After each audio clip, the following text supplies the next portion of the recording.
So, good people don't go to heaven. That's quite a strong statement to make, and I would now like to clarify that statement. If let's say good people went to heaven, how good would you have to be?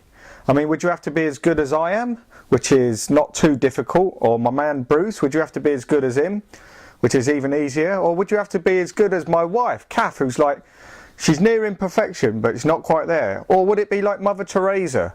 Or would it be like standards have changed, like 50 years ago, things that were unacceptable then are acceptable now, so were they right in their standard of goodness, or are we right with our standard of goodness?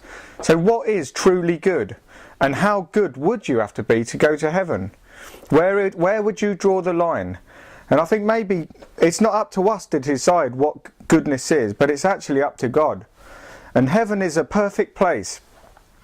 And God will not allow any imperfection into heaven, because it will just ruin it. So we're in big trouble, because I'm not perfect, you're not perfect, Bruce certainly isn't perfect, and having a dig at him there as a joke. And none of us are perfect, so we're all in the same boat. You might not be as good as your neighbour or the vicar at the church or someone like that, but trust me, we're all in the same boat. None of us are as good as God, and therefore none of us can enter into heaven. So, oh well, we might as well pack up and go home. We've blown it, it's all gone wrong, it's all gone pear-shaped, so bye. No, that would be terrible if it was like that, but the truth is, because God is so good, God has made a way for each of us to be completely forgiven.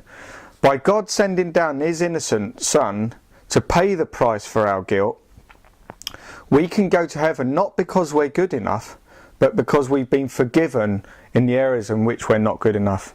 So we get cleaned and all our guilt gets wiped away, so it's as if we've never done anything wrong. And that is why Jesus is called the good news, because that's good news for me and that's good news for you. If there was 3 blokes in prison, say one had committed an armed robbery, say one had committed rape, and say one had been a shoplifter. They're all guilty. They're all done very different crimes, but they're all guilty, and there's a price to be paid for each one of those crimes, and we call that justice. And but if someone come along and say the armed robber had a fine of 200 grand, the rapist of 1 million, and the shoplifter 20 grand, them prices need to be paid. Now if God comes along and says, right, I'm going to pay your 1 million, your 200 grand and your 20 grand, and you accept that payment, you go free, because a genuine payment has been made for the crimes you committed. And when Jesus died on the cross, he was making a genuine payment for the crimes we've all committed. And that's why good people don't go to heaven, because they're not good enough. It's forgiven people who go to heaven.